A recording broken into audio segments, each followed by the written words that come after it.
Damai sejahtera Allah yang melampaui segala akal menyertai hati dan pikiranmu di dalam Kristus Yesus Tuhan kita.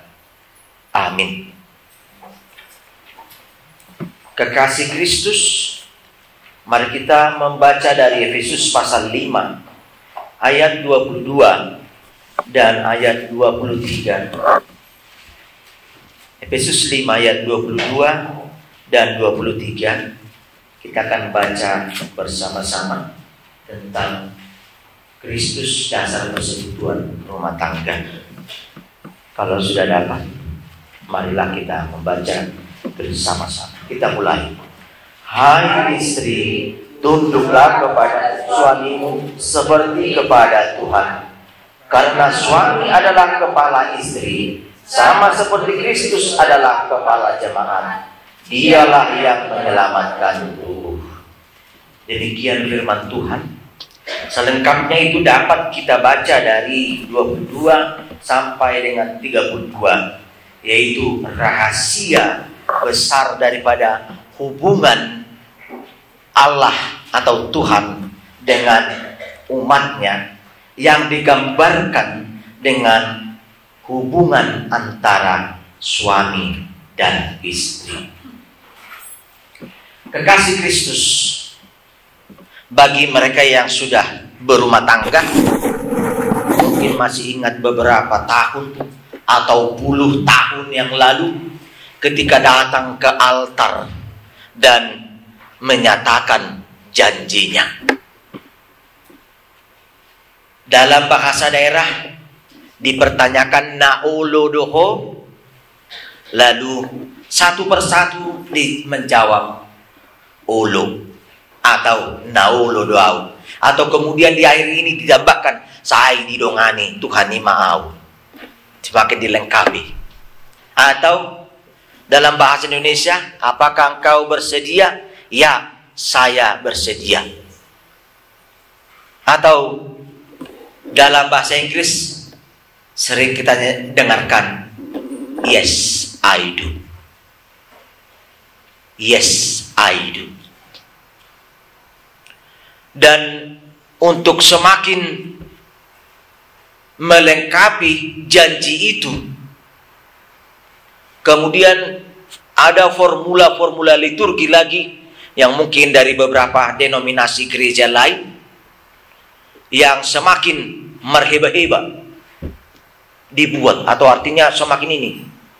Apakah engkau mencintai dia sampai mati, sampai dan seterusnya. Banyak formula itu diutarakan begitu, dan dikaitkan dengan ring atau cincin perkawinan itu. Ada yang membuat cincin ini adalah bulat, tidak berawal dan tidak berujung. Kiranya kasih setia daripada kami akan seperti cincin ini. Apakah engkau, ya, dikatakan dalam formula itu, dipertanyakan, mencintai dan mengasihi dia seumur hidupmu, sepanjang kasihmu? Ya, saya bersedia. Saya akan begini bagono, dan seterusnya. Memang indah ketika berada di altar ini. Semuanya sangat indah. Ketika nyanyian itu, I do itu. You by my side, that how I see us. I close my eyes and I can see us. We on our way to say I do. Sa sudah nipiki gabe. Jadi pada saat itu, hanya mau ditanya kepada Bapak Ibu sekarang, dievaluasi lagi, I do, olo, bersedia. Di manakah Anda ketika Anda menyatakan itu? Di manakah pikiran Anda? Di manakah perasaan Anda? Di manakah komitmen Anda ketika mengatakan I do, naolo, bersedia? Itu jawabannya tergantung kepada Anda sekarang ini. situasi jawaban pada saat ketika menyatakan itu dan aplikasinya tergantung kepada saat ini. Ya mungkin dalam hati Pak Atok mapandita mani ulang bola pe bagajang-gajang jamitai ano bor ngeneng lana mahan marhane mutu Hawaii. Atau mungkin saja pendeta dalam hatinya, nggak tahu kalau sekarang undangan kami sudah ramai di sana, sudah menunggu, udahlah dipercepat aja lah. Atau ada mungkin, ya aidulah yang penting kawinlah, bersolat besok-besok lah. Atau mungkin, ya cepatlah pendeta, aidulah yang penting dia sudah kusunting, sudah kukait, udah resmi, sudah ada SIM, surat izin menikah. Jawaban-jawaban yang seperti itu di tengah ketika kita membuat suatu ikatan perjanjian akan menghasilkan jawaban yang tidak memuaskan kita. Mungkin pada saat ini ada seolah-olah perjanjian di tengah perkawinan antara perjanjian antara si pasangan tersebut. Si calon suami berjanji kepada istrinya. Si calon istri berjanji kepada calon suaminya. Betul. Memang perlu perjanjian antara mereka. Betul, cinta dan kasih telah mengikat mereka. Tetapi tanpa perjanjian dengan Tuhan, apapun talinan, jalinan, untayan daripada cinta dan kasih mereka akan tidak sempurna. Masih ingat kita perkataan firman Tuhan, "Dang tarulahamu agia aha anggo somardonganau." Engkau tidak dapat melakukan apa-apa tanpa penyertaanku. Sehingga ketika pasangan suami istri datang ke sini, dia bukan berjanji kepada calon suaminya atau calon istrinya, tetapi sebetulnya dia berjanji kepada Tuhan. Hamba Tuhan hanyalah sebagai alat Tuhan. Tetapi Tuhanlah menjadi pihak pertama daripada perjanjian itu. Dan kedua calon dari pasangan itu, mereka adalah pihak kedua yang meminta. Sebagaimana kita melakukan perjanjian peminjaman harta atau rumah, maka yang punya rumah membuat sejumlah daftar list. Inilah yang harus dilakukan, inilah yang harus kau undari, dan inilah yang harus kau buat sesuai dengan hak dan kewajiban, sehingga kita aman-aman saja. Lalu apa yang kita baca tadi inilah juga menjadi daftar list daripada Allah sebagai pemilik kita kepada kita yang dimilikinya dalam suatu proses hubungan antara Allah dengan umatnya. Allah ingin kita agar lain daripada yang lain. Allah tidak ingin kita hanya tampil begitu saja, tetapi Allah menginginkan kita berani tampil beda. Artinya kita mau dan mampu melakukan pembaharuan dengan terlebih dahulu kita diolah, diperbarui, dibenarkannya. Saya masih ingat saya pun sering menyanyikan ini. Na na na na na na na na na na na. Terus agar tumbuh, dekat saya, serupa Yesus dalam kekudusan dan kemurnian, melakukan segala kehendaknya. Walaupun dia jauh, tetapi dia tetap bagi kita sekarang ini dengan nyanyian tersebut. Kekasih Kristus, kenapa kita dipanggil? Kenapa kita dibuat suatu ikatan? Dan kenapa Allah menyatakan janjinya kepada kita? Ini harus senantiasa kita ingat. Sehingga kita dapat memaknai siapakah aku ini sebenarnya bagi Tuhan. Siapakah kita ini sebenarnya. Dan siapakah keluarga kalau dalam konteks nats khotbah kita saat ini. Siapakah keluarga itu di dalam Tuhan. Kenapa keluarga itu menerima perjanjian ketika datang ke altar ini. Perkawinan bukan hanya sebatas mengembangkan keturunan. Perkawinan adalah didasarkan kepada kasih setia. Jika hanya sebatas pengembangan keturunan atau melakukan kehendak daripada orang tua, atau karena umur sudah cukup katanya, maka sudah saatnya berumah tangga, atau karena didasarkan mungkin marpariban, banyak harta kekayaan, udahlah ambillah paribanmu supaya jangan lepas harta kita ini. Atau perkawinan karena didasarkan dengan paksaan, akhirnya banyak daripada perkawinan-perkawinan tersebut berantakan. Bukan berarti tidak baik, namun jika pasangan itu menempatkan Kristus menjadi dasar, menjadi ojahan di tengah rumah tangganya, biarpun itu pada mulanya berantakan, biarpun pada mulanya didasarkan dengan paksaan, biarpun pada mulanya dia tidak suka, tetapi akan baik kembali. Inilah yang mau disampaikan oleh Paulus kepada Efesus, jemaat Efesus, dan kepada kita saat ini. Bagaimana hubunganmu dengan Tuhanmu ini sekarang? Apakah berantakan? Apakah terhalang?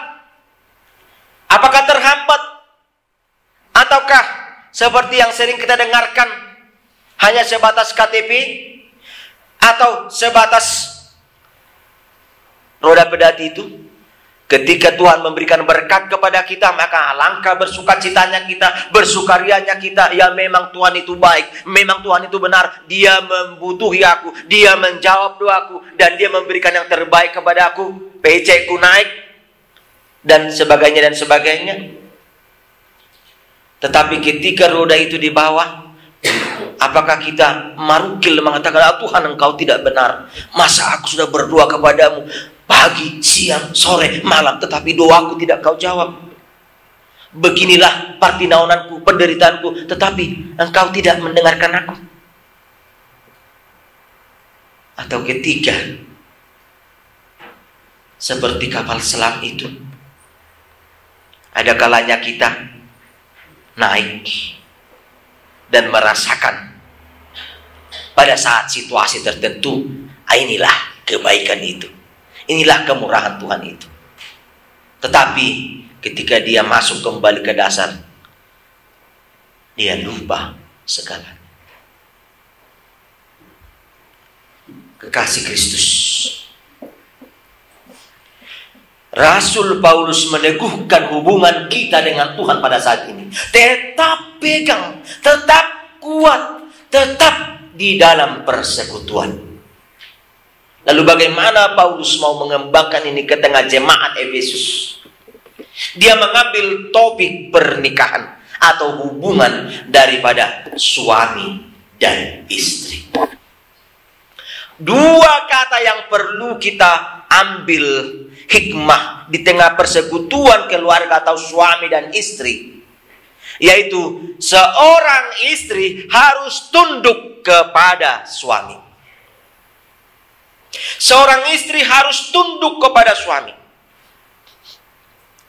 Sekarang, adakah istri sudah tidak tunduk lagi kepada suami? Itu tergantung bagaimana istri itu dapat memaknai hidupnya sebagai mitra pendamping.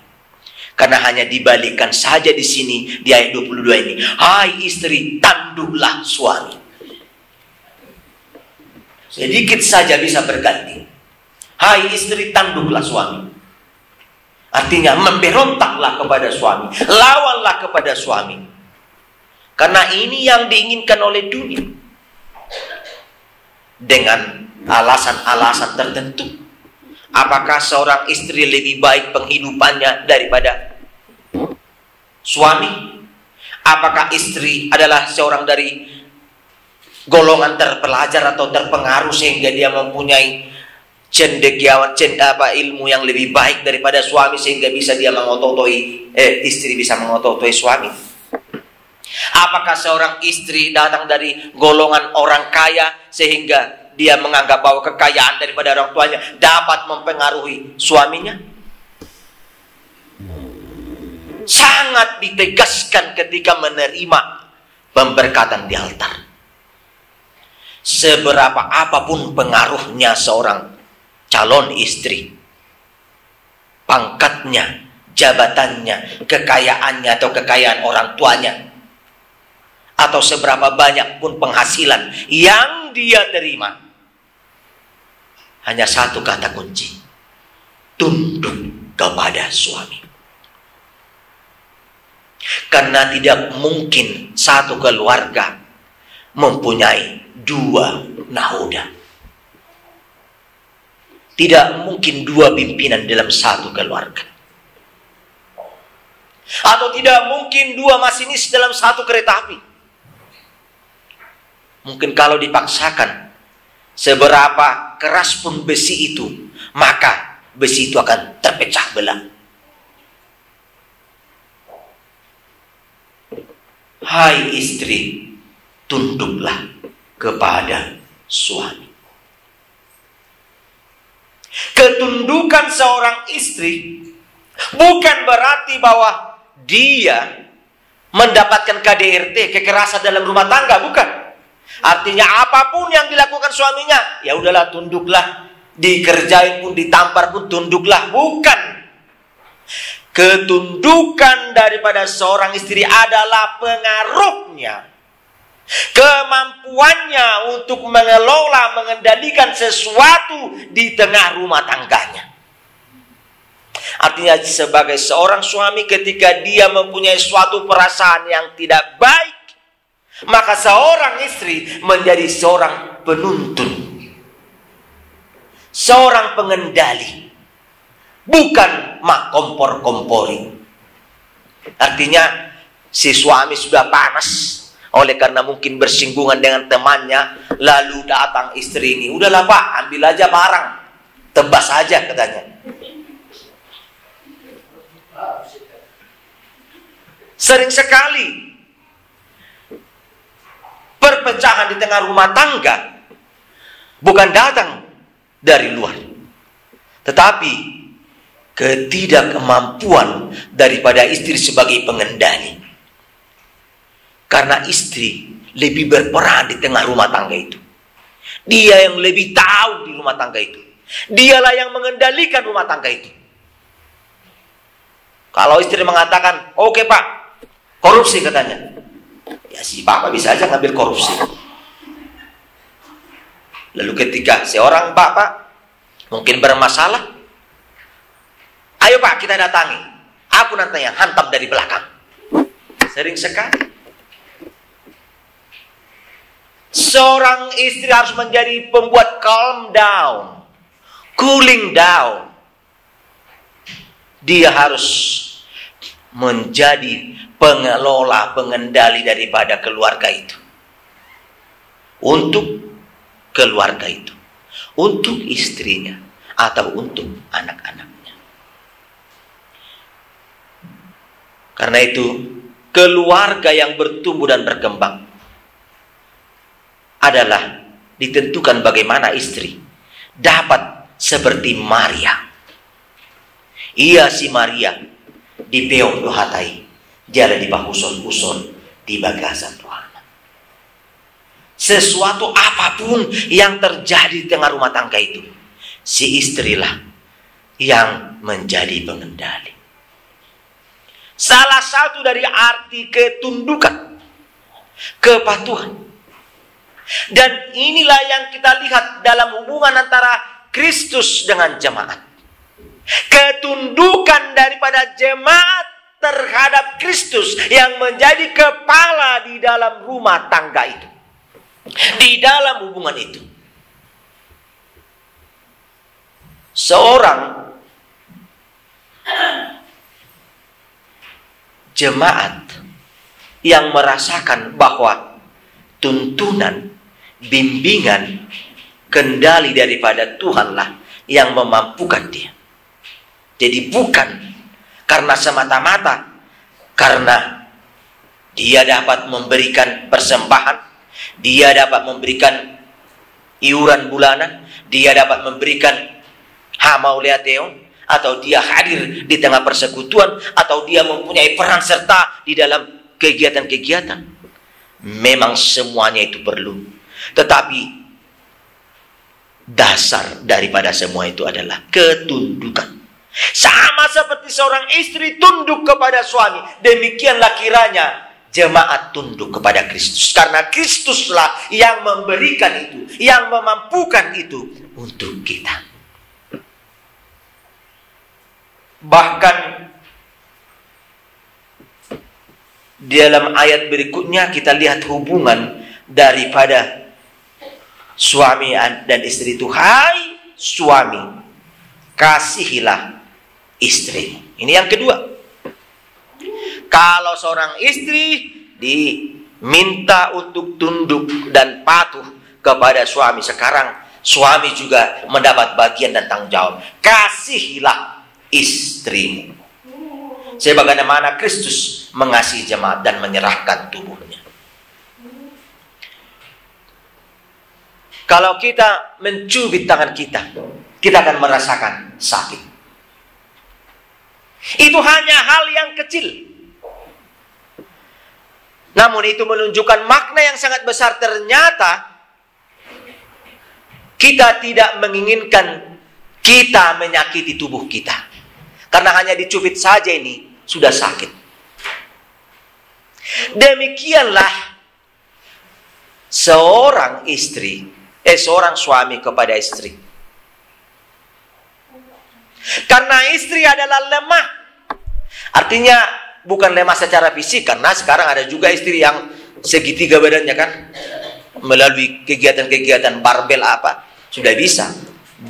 Bahkan sudah ada istri yang sudah menghantam suaminya karena mungkin suaminya lebih kecil, dia lebih besar, dia berolahraga gitu. Bukan.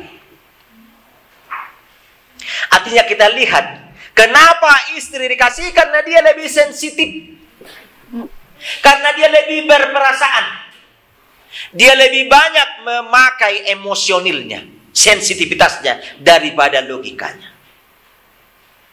Lalu sebagai seorang suami diingatkan, kasihilah istri. Mengasihi berarti merasakan bahwa apa yang ada dalam tubuhku itu adalah bagian tubuh istriku, itu adalah tubuh adalah bagian dari diriku. Merasakan bahwa apa yang dirasakan adalah sama seperti yang dirasakan. Sering kita mendengarkan mitra. Istri adalah mitra daripada suami. Dan Allah sendirilah yang menetapkan mitra itu. Karena Allah tidak mengambil daripada lelaki itu dari kepalanya supaya jangan apa? Supaya jangan, kalau dia Allah mengambil rambut itu dijadikan menjadi Hawa, atau tidak mengambil kaki menjadi bagian daripada tubuh Hawa, supaya apa? Supaya jangan ada menganggap bahwa perempuan itu di bawah telapak kaki sang suami, atau tidak menganggap sekarang yang sering disebut dengan DKI, di bawah ketiak istri. Ya, kalau di bawah ketiak istri agak bau sedikit lah. Artinya mari kita lihat bahwa Allah mengambil rusuk daripada Adam mengingatkan bahwa Hawa tidak mendapatkan posisi di atas untuk memperdaya suami, atau tidak mendapatkan posisi di bawah hanya untuk diperdaya suami, tetapi dia adalah mitra sejajar, mitra seimbang, teman di dalam suka dan teman di dalam duka. Mengasihi istri. Demikianlah hubungan antara Kristus dengan jemaat. Allah betul-betul mengasihi kita, memberikan kepada kita seperti Allah memperhatikan kewibawaan daripada keilahiannya. Dia mengasihi, menyayangi kita. Kekasih Kristus, inilah yang akan kita lihat di dalam topik yang telah kita baca tadi, dengan tema daripada ayat tidak ada kata benci, tetapi memperhatikan atau merawat, saling memperhatikan. Sekarang kita mencoba bertanya kepada diri kita, sekarang kita bekerja, entah di sini atau di mana. Pertanyaannya sekarang, kenapa engkau mampu? Kenapa engkau mau dan kenapa engkau mampu untuk melakukan pekerjaan itu? Kalau hanya sebatas menerima paycheck atau duit, akan mendapatkan kejenuhan dan kebuntuan. Karena ternyata duit atau dolar tidak sepenuhnya menjawab permasalahan kita. Tetapi lebih daripada itu, kita memperhatikan, merawat. Sedangkan orang lain kita rawat, kita perhatikan, kita jaga. Apalagi tubuh kita sendiri. Dalam kaitan dengan persekutuan, sedangkan Tuhan memberikan yang terbaik kepada kita, apalagi kita tidak memberikan kepada Tuhan yang terbaik yang telah kita terima. Ini yang perlu kita kembangkan. Jadi apapun di tengah kehidupan kita, Kristus bekerja, Kristus berkarya. Diibaratkan oleh Paulus pada saat ini, ketika engkau bekerja, ingatlah itu adalah pernikahanmu, persekutuanmu, di mana Kristus menjadi kepala yang mengendalikan hidupmu, sehingga karyamu, hidupmu, pekerjaanmu, perjalananmu menjadi bagian daripada persekutuan memuji, memuliakan namanya. Tuhan telah memakai orang yang kau rawat, Tuhan telah memakai pekerjaan yang kau pakai, Tuhan telah memakai perjalanan yang kau buat, dan Tuhan telah memakai persekutuan di tengah rumah tanggamu menjadi bagian untuk menyatakan Kristus adalah Raja di tengah hidupku. Inilah proses pembentukan dan pendewasaan itu. Sehingga belajar adalah yang menjadi landasan daripada persekutuan di tengah rumah tangga. Karena tidak ada rumah tangga yang mengatakan, ya aku sudah bercucu, sudah banyak cucuku, dan aku sudah tamat dalam rumah tangga ini. Tidak ada yang mengatakan itu. Tetapi semuanya, bahkan sudah pakai cucu pun, akhirnya ada yang bercerai. Sudah mengalami 30, 40, 50 tahun berumah tangga, tapi akhirnya bercerai. Alangkah sedihnya. Pernikahan yang diletakkan kepada kuasa, harta, kedudukan atau pengaruh akan mengalami kebuntuan dan masalah. Tetapi pernikahan yang diletakkan kepada penyangkalan dirinya, panadau diri.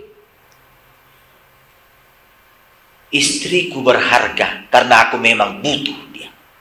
Butuh di dalam segala hal. Dan terutama kami menjadi bagian yang dipersatukan untuk memuji, memuliakan Tuhan. Itulah kesatuan.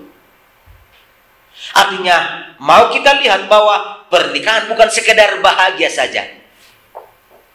Tetapi, pernikahan yang benar adalah kita suci di hadapannya. Benar di hadapannya. Karena itu, mari kita mengambil kesimpulan daripada firman Tuhan pada saat ini yang telah kita dengarkan. Di tengah hubungan kita dengan Tuhan adalah gambaran daripada hubungan daripada persekutuan tengah rumah tangga. Pertanyaannya, apakah Tuhan telah berkarya dalam pernikahanmu? Apakah Tuhan telah berkarya dalam pernikahanmu? Mari kita mengambil sedikit hikmah daripada perjamuan di Kana. Anggur habis. Tuan rumah mulai kusar, takut, dan bahkan mungkin kecewa karena anggur habis. Tapi apa yang terjadi? Maria yang menjadi sahabat atau mungkin pariban daripada yang tuan rumah itu mengatakan kepada Yesus.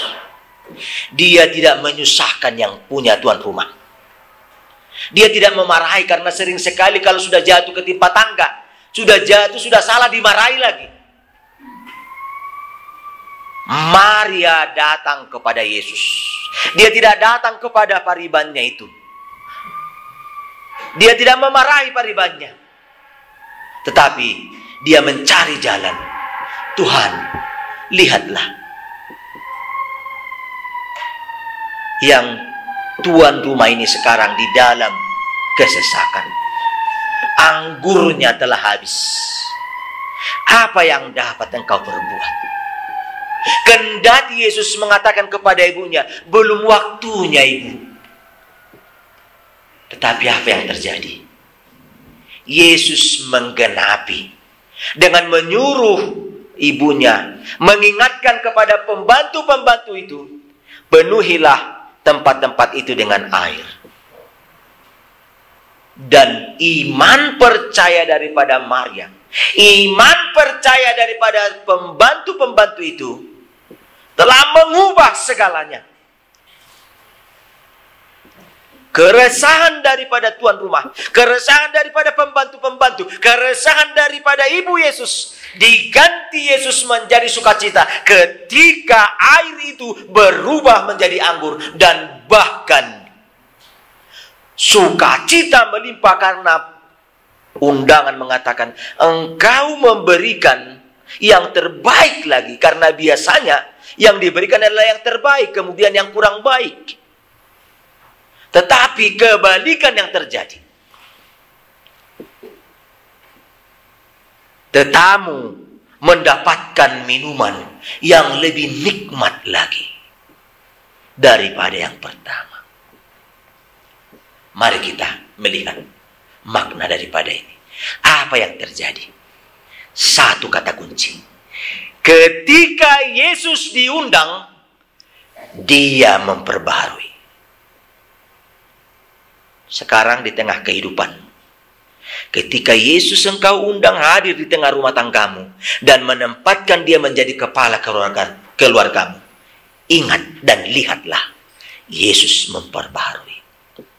Ketika Yesus engkau undang di tengah karyamu, dimanapun engkau berkarya, dimanapun engkau bekerja, dimanapun engkau berada, di dalam perjalanan atau di mana saja, ketika Yesus engkau undang untuk menjadi kepala pimpinan di tengah karyamu, engkau diperbaharui. Dan di tengah persekutuan, khususnya kita yang bersekutu di rumah Tuhan, mungkin pada waktu-waktu yang lalu, Yesus tidak betul-betul kita undang di tengah hati kita. Sehingga kita merasakan kegagamangan, kehampaan, kekakuan, dan bahkan iblis menerobos masuk hendak mengkacau balaukan hidup kita. Kembali firman Tuhan pada saat ini mengingatkan kita. Jikalau Yesus kita undang di tengah persekutuan ini, maka Yesus akan memperbarui. Dan yang terakhir, ketika kita akan nanti melakukan pemilihan kaunsil yang baru, mari kita juga mengundang Yesus. Undang Yesus dalam hatimu, sehingga kita mau dan mampu memilih saudara-saudara kita dari antara sama kita, yang mau dan mampu bersekutu, bersaksi, dan melayani, dan menjadi hamba Tuhan. Bukan penguasa, tetapi hamba yang mau merelakan hidupnya menjadi abdi daripada Tuhan. Setia di dalam perkara-perkara kecil, akan setia di dalam perkara-perkara besar. Tuhan kita undang di tengah kehidupan kita.